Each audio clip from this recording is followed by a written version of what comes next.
My name is Jonathan Ricci, and you are listening to the F1 Podcast.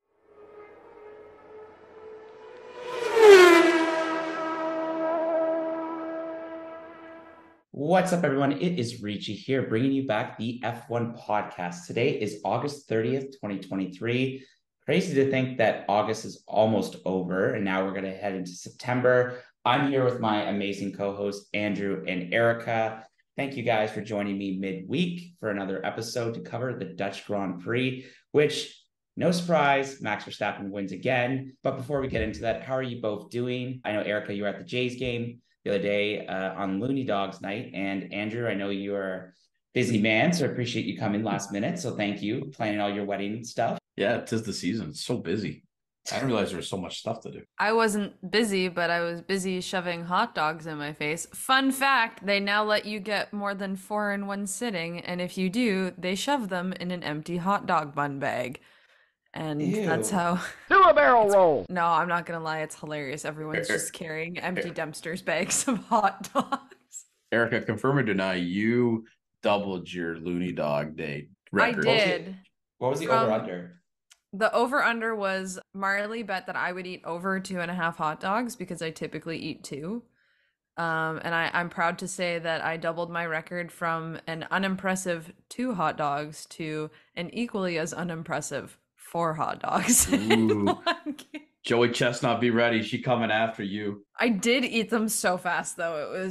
People were a little concerned that I would choke, but that was a different story. Okay, did you soak it in like water or beer, or you just like just went at it? No, so I had breakfast, but I ran a 5K and didn't eat lunch that day, and so I was just absolutely starving and also had 2 drinks by the time we got to the game, and my body was just demanding hot dogs in that moment, and I ate all 4 in like 6 minutes. I love that. Andrew, what's your over-under? Oh, how many have you done at a Jays game? And actually, people write in the comment section below, what's the most hot dogs they've done at Looney Night at the I've Jays done game? Mine is 7. 6. My body just kind of shuts down after 5, and it just feels like, it's kind of like Ethel's Taco Tuesday. For those who don't know this, there was a Taco Tuesday. Like, there was a lounge in Waterloo where we went to school that served $2 taco nights on Tuesday. You get 4 tacos for $2, and I've done 12, but I knew roommates that would do 16, and their body was just shaking.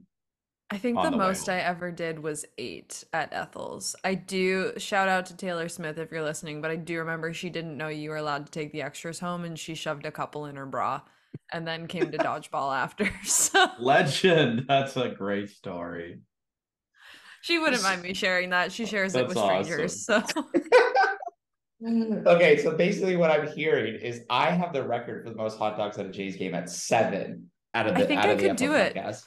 I was full after 4, but I had eaten all 4 by the end of the second inning, and I felt fine after. No, So- I went for a walk after like 5. Grady can attest. I went for a long walk. I did like 2 laps of the stadium. I missed half the game. Anyways, okay. On that note, You know where there isn't Looney Dogs? Zandvoort. So I don't know about you guys, but I think this was probably the best race of the season. I think we saw a lot, and even a new driver entering the grid. But let's first start before we kind of get into it. We're sitting at 586. 6. Thank you, followers. We only need 14 more. Please let your friends follow us. Tell them, please. Yes, exactly. So continue to support us on Instagram as we try to get to the road to 600 and 1,000 by the end of 2023. So I guess let's kind of get into it. First and foremost, we all knew this was going to be a weekend that Red Bull were to dominate. What stood out to you in Zandvoort this weekend? I would say the Dutch fans, first and foremost. Like, sorry, I'm just joking. No, racing aside, the Dutch fans, they were partying at every moment during the race, only added to the incredible hype that was Sunday's race. But really what stood out for me was just how Mother Nature couldn't figure out her mind between rain and sun. And rain. And I mean like downpour of rain at one point in the race. Like from a dry start to like within 10 minutes, everybody's going on the intermediates for the wet side, which that I think there was like I want to say about 70 or 80 takeovers within the first 10 minutes of the race because of, changing positions. People stayed out on the slicks. Like, I don't know how Albon was able to make that work because George wasn't able to make that work. Mercedes kind of screwed the pooch there on strategy this weekend, which is kind of an eye opener for me in the early parts of the race. Haas was able to take advantage of it early with K-Mag starting in the pit lane and ended up being, I think, P7 by the time it was like lap 10.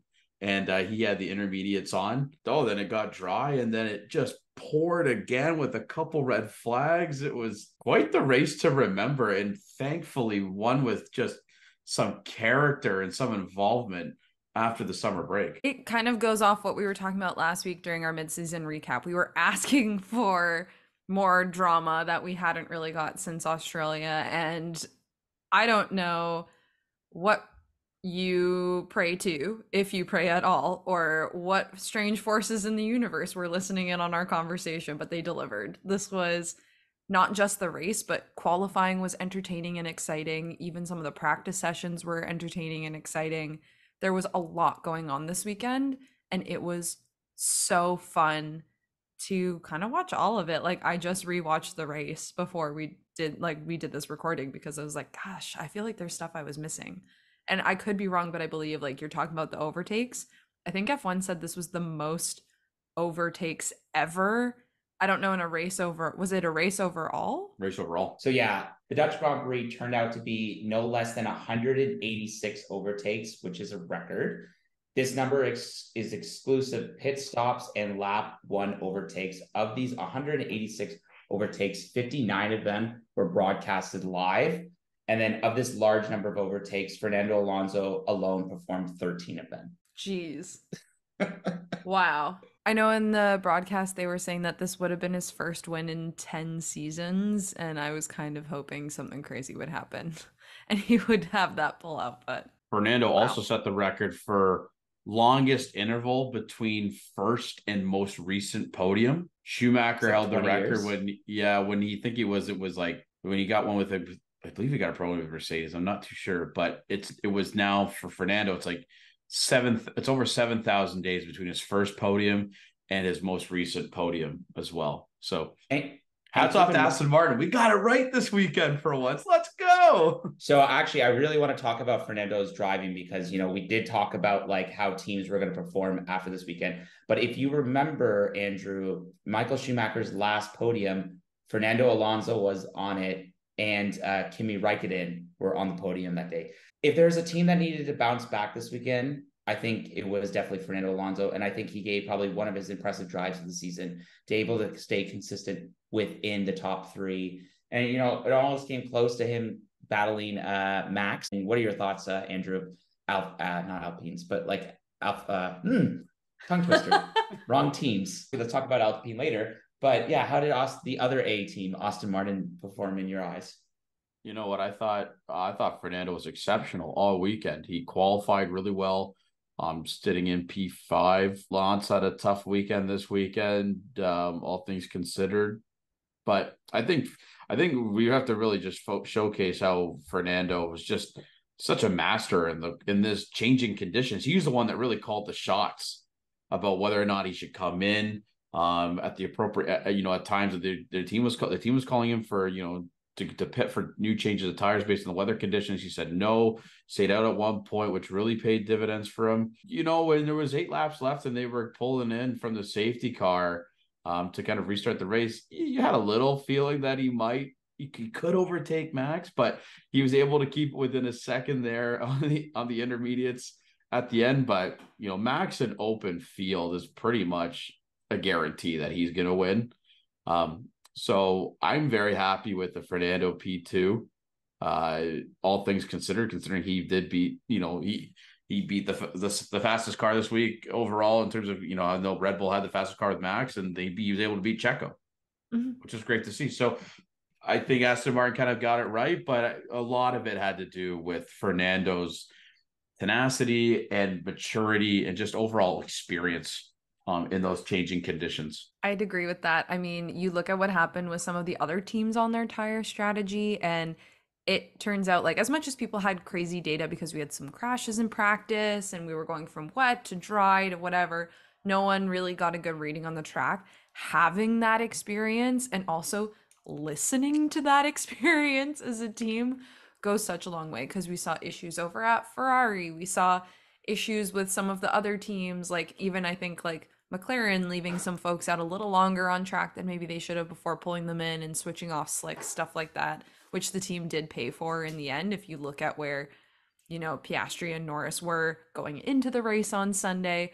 So I'm definitely really happy because I think P2 is that the highest he's finished this season? Was he only P3 when he had been No, on the podium in he, past races, or he's finished P2 once or twice. Oh I think God. Canada. Yeah, he finished P2 in Canada, I'm pretty sure. either way, it's great that he's getting another good result for him, whether or not he's been on P2 before or not. So And like, let's it's be honest here. There was no way Max was going to lose this weekend.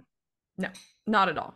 I think between his technical skill, which people are like, does he have it? We know he has it. And his car, which continues to blow everyone away.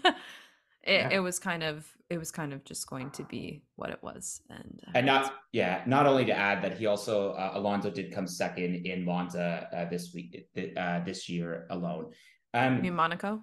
Monaco, well, probably. Let's be real. How that car is and the Temple of Speed, it's probably going to happen. Correct. So another interesting fact this season, this weekend, is we saw another driver make their Formula One debut, Liam Lawson. For those that weren't paying attention, Daniel Ricciardo got into a crash in qualifying and he broke his hand or his metacarpal. So it caused him that he could not race. And so Liam had to step in as the reserve driver. And, with only having one practice session in which was terrible conditions, doing decently in qualifying. Well, actually, no, he didn't do well in qualifying, but able to manage himself fine in his first ever race in a track, crazy track that Zandvoort is. Hats off to him. And like, maybe this puts a little bit of like pressure. I mean, we'll have to see it on Daniel Ricciardo's like recovery, but he didn't look too shabby this weekend. Liam did. I was really impressed with his driving. If you saw, there were some clips that people were sharing where he overtook Leclerc at one point, and that was textbook. I know for the Ferrari fans, it hurts. If you're someone who's excited about the future of the sport and some of the young talent that we haven't necessarily got to like see, because like who would have thought that this would have happened this year? I don't think any of us thought Ricciardo would be back on the track. Nevertheless, Liam Lawson would be on track. Super impressive. Like, to not be last in qualifying and to finish P13 and make up 6 places. Like, that's solid work. It just only goes to show how much of a juggernaut that Red Bull Junior program is. To have Truly, a guy like yeah. Liam Lawson just be able to jump in an F1 car for the weekend. And he took a penalty early for impeding in the pit lane, which, kind of sucked, but it didn't let him ruin his race. He didn't get affected by it. He was able to, as Erica mentioned, take up 6 spots, right, and finish P13 on your debut in those conditions. Like, I think your first race starts with a wet to dry to wet to dry to wet like gong show. It's just very impressive to see. He's been really great on the ranks of especially Formula 2, DTM for the Red Bull AlphaTauri outfit. And he's finally getting rewarded with an opportunity, albeit I understand it's due to an injury, which sucks. But sometimes those are kind of the moments, right? Think about DeVries last year. Albon had to get his appendix removed, and he was able to finish P9 in his debut at Williams, able to get him a seat this year at AlphaTauri. Didn't go well, but it's those races that stick with people, and then really then be able to kind of jump on your F1 growth. So if I could just add there, speaking about, because we love talking about Red Bull, the Red Bull Academy AlphaTauri alumnus, Pierre Gasly, 9th man on the grid on the podium this weekend. He did get that sprint thing, what we want to call those. But man, he looked pretty impressive this weekend, even passing Carlos Sainz like it was no problem, especially with a 5-second penalty. But I think definitely some helpful moments in a season that was probably not very good. I mean, Don't know who he could celebrate because half the team at Alpine are gone. But it's good to see a race from him, and especially a confidence boost from this weekend.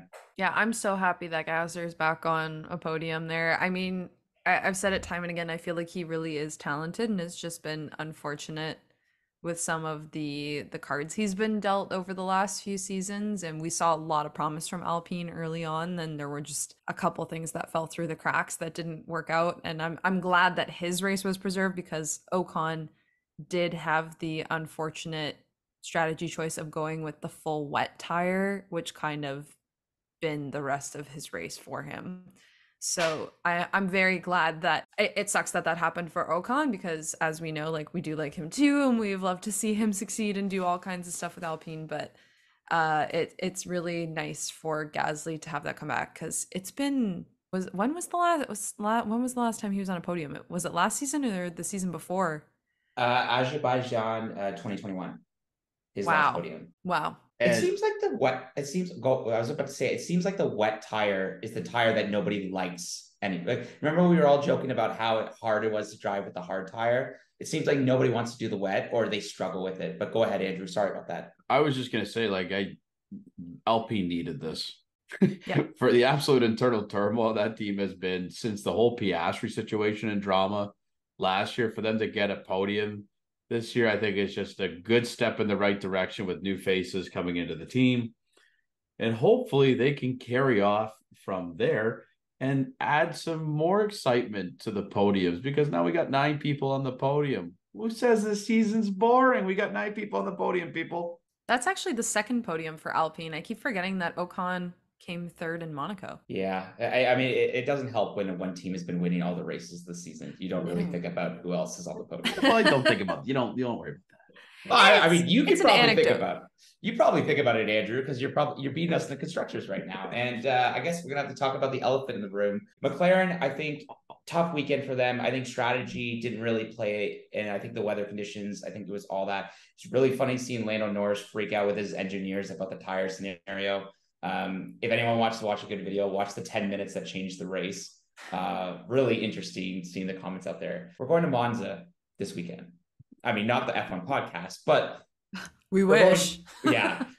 The Italian Grand Prix this weekend. It is probably one of the most stressful weekends for any Ferrari fan. Home turf, not looking good going in there. I'm going to be very honest. Why is it going to be stressful when you guys know that you're not going to do well? You lose. Something about how we won the most races there out of any constructor, and just the feeling of, the Scuderia Ferrari fans, the Temple of Speed, just who was won there. Leclerc in 2019. I could go on, but I think definitely this weekend, I was watching Breakfast this morning, and they had a dedicated thing on TSN about why Ferrari is so bad. What?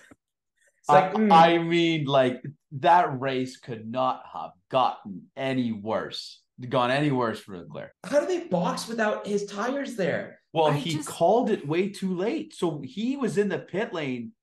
He had passed the pit lane entry sign, I think, before he even called the tires. Oh my God. And that's why they were not prepared for a wing change. They weren't prepared for the intermediate tires at all.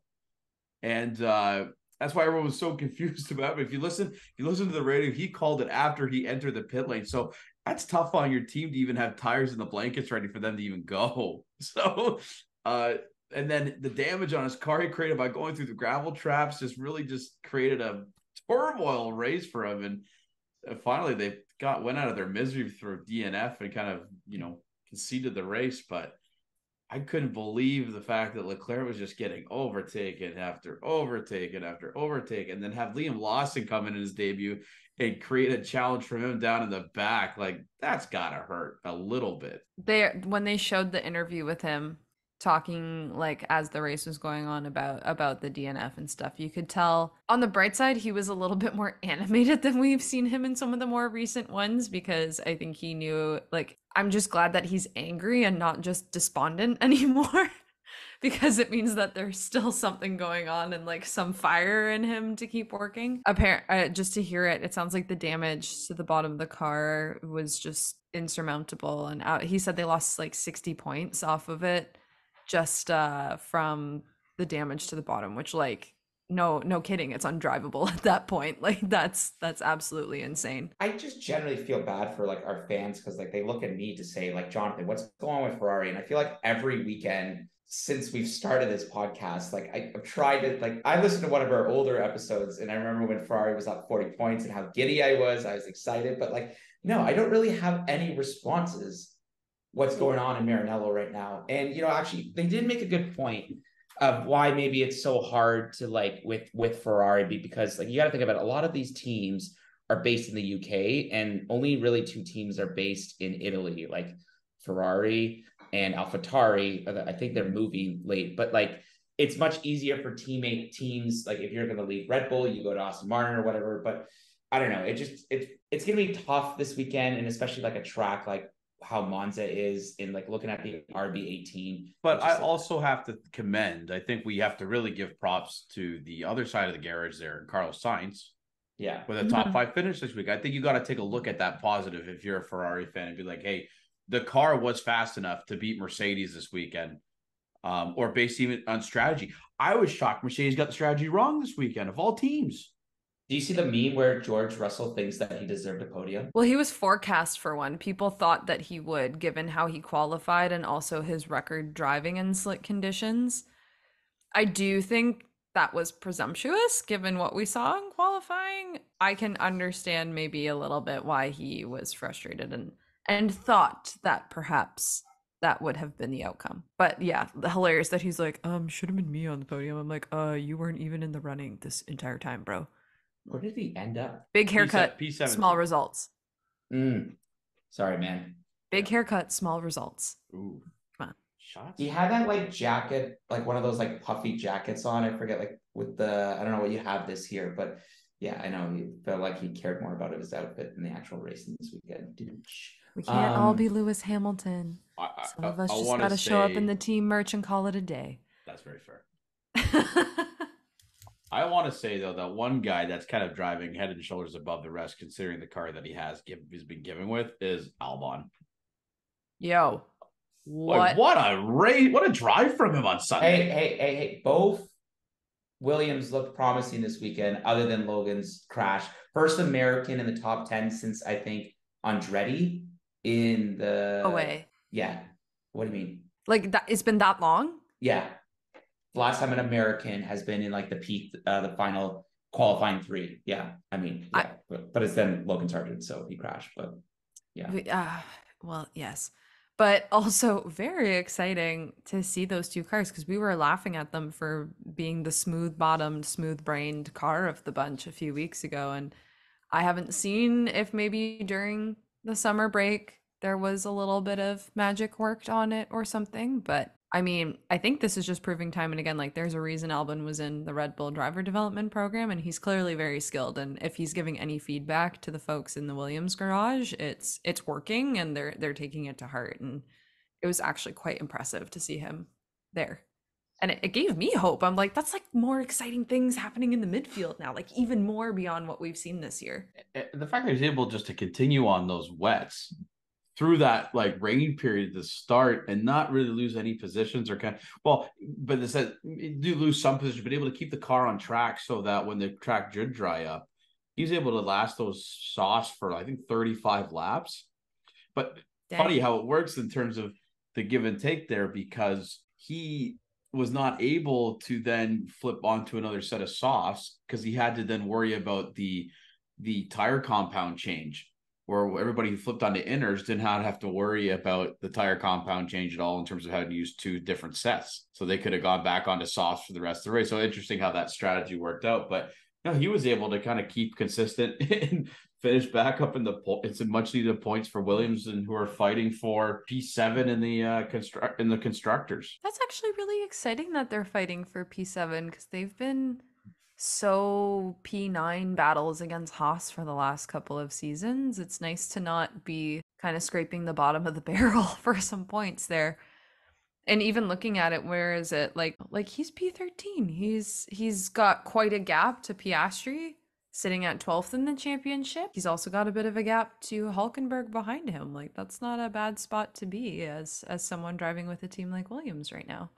And you got to think about it. It's like as long if a team like them have been P10 in the constructor, last place in the constructors for how many years, if they're able to pull off like a seventh place in the constructors, this like could mean wonders for like their development and like giving them extra cash for a team that probably isn't making the biggest bucks. It all goes to show that like it's a marathon, not a sprint. So every weekend really means a lot to them.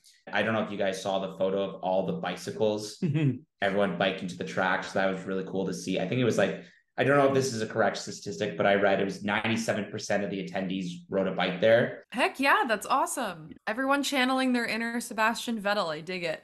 Also, just they're Dutch, so that's just I feel like everyone there is like way more inclined to use transit or like a bike or something like that instead of driving a car if presented with the opportunity. So love the fact that that's kind of ingrained in the culture. Wish we had more of that here. I mentioned it like at the start of our review, but I thought the fans were just absolutely incredible this weekend.